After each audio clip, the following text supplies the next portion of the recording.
Students, आज का हमारा विषय है कविता ध्वनि, जो कि सूर्यकांत त्रिपाठी निराला द्वारा रचित है, जिनका जन्म 1899 ईस्वी में बंगाल में हुआ था। और यह एक प्रकृति प्रेमी कवि है और इन्होंने सदैव प्रकृति को माध्यम बनाकर लोगों में नए जीवन का संचार करने का प्रयास किया है। प्रस्तुत कविता में भी कवि उन निराश और हारे हुए लोगों के जीवन में एक नई ऊर्जा का संचार करना चाहता है, जो लोग अपने जीवन में निराश हो चुके हैं, जो अपने जीवन से हार चुके हैं, जो अपने जीवन में उत्साह और उमंग को खो चुके हैं। और इन्हीं पंक्तियों के माध्यम से जो है कवि उन लोगों को जागृत करना चाहता है और उन्हें अपने लक्ष्य की ओर अग्रसर करना चाहता है। कविता इस प्रकार है। अभी न होगा मेरा अंत,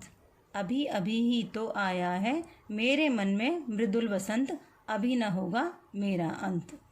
इन पंक्तियों में जो कवि है वह उसने अभी अभी कविताएं लिखना शुरू किया है, अर्थात उसके जीवन में अभी अभी काव्यगत जीवन का आगाज हुआ है और उसमें इस समय वह पूर्णतः जोश और उत्साह से भरा हुआ है और वह उस जोश में भर कर ही जो है लोगों से कहना चाहता है कि अभी उसके जीवन का अंत नहीं, बल्कि यह तो उसके जीवन का आरंभ है। यह उसके एक नए जीवन की शुरुआत है, जिसके माध्यम से वह लोगों में नए जीवन का संचार करना चाहता है।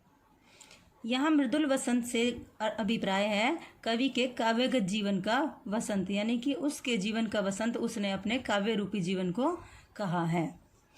हरे हरे ये पात डालियाँ, कलियाँ कोमल गात, मैं ही अपना स्वप्न मृदुल कर फेरूंगा निद्रित कलियों पर, जगह एक प्रत्यूष मनोहर। अब यहाँ पर जो हरे हरे पात, डालियाँ, कलियाँ, इन सब को उन लोगों का प्रतीक माना गया है जो अपने जीवन में निराश हो चुके हैं, जो अपने जीवन से उदास हो चुके हैं और जो अपने जीवन से हार कर थक कर जो है वो अपने आप को शिथिल कर चुके हैं। उनके जीवन को वह जो है कवि अपने स्वप्न मृदुल कर, यानी कि वह अपनी कविता रूपी कोमल हाथों से उन लोगों पर अपना हाथ फिराना चाहता है और उन निद्रित कलियों, यानी उन सोए हुए, उन थके हुए लोगों पर अपनी कविताओं के माध्यम से ऐसा प्रभाव डालना चाहता है जिसके माध्यम से वह उनके जीवन में एक नए मनोहर, यानी कि सुंदर प्रत्यूष, यानी कि प्रातःकाल का उनके जीवन में आगाज कर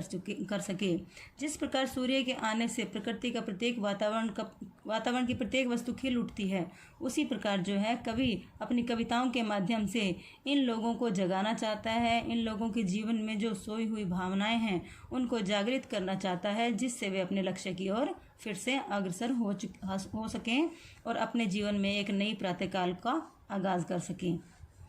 पुष्प पुष्प से तंद्रा लालसा खींच लूँगा मैं। और कवि कहता है कि मैं उन सभी लोगों से, यानी प्रत्येक उस मनुष्य से जो कि अपने जीवन से हार चुके हैं, उन सब से उस आलस रूपी लालसा को, यानी कि उस अलसाई हुई, उस नींद से भरी हुई उस इच्छा को खींच लूँगा जो कि वह उनके जीवन में ख़त्म हो चुकी है, जो सो चुकी है, और अपने नव जीवन का अमृत सहर्ष, अपने नव जीवन अर्थात अपने कवि रूपी नए जीवन का अमृत, यानी कि जो कविताओं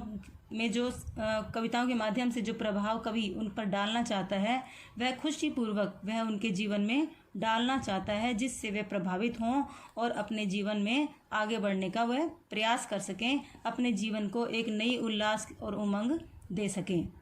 द्वार दिखा दूंगा फिर उनको, है मेरे वे जहां अनंत। और इन पंक्तियों में कवि कहना चाहता है कि जो आज की युवा पीढ़ी है, जो आलस्य से भरी हुई है, यदि वे परिश्रम करते हैं तो वे अपने लक्ष्य को ज़रूर प्राप्त कर लेंगे और उस लक्ष्य की प्राप्ति के पश्चात जिस परम सुख का उनको आनंद प्राप्त होगा, वह आनंद पाकर वे अनंत को प्राप्त कर लेंगे, यानी अनंत सुख उनके जीवन में आ जाएगा। और वही अनंत सुख जो है कवि लोगों को प्राप्त करवाना चाहते हैं और इसीलिए वे बार बार यही कहते हैं कि यह उनका अंत नहीं है, बल्कि यह उनके जीवन की एक नई शुरुआत है।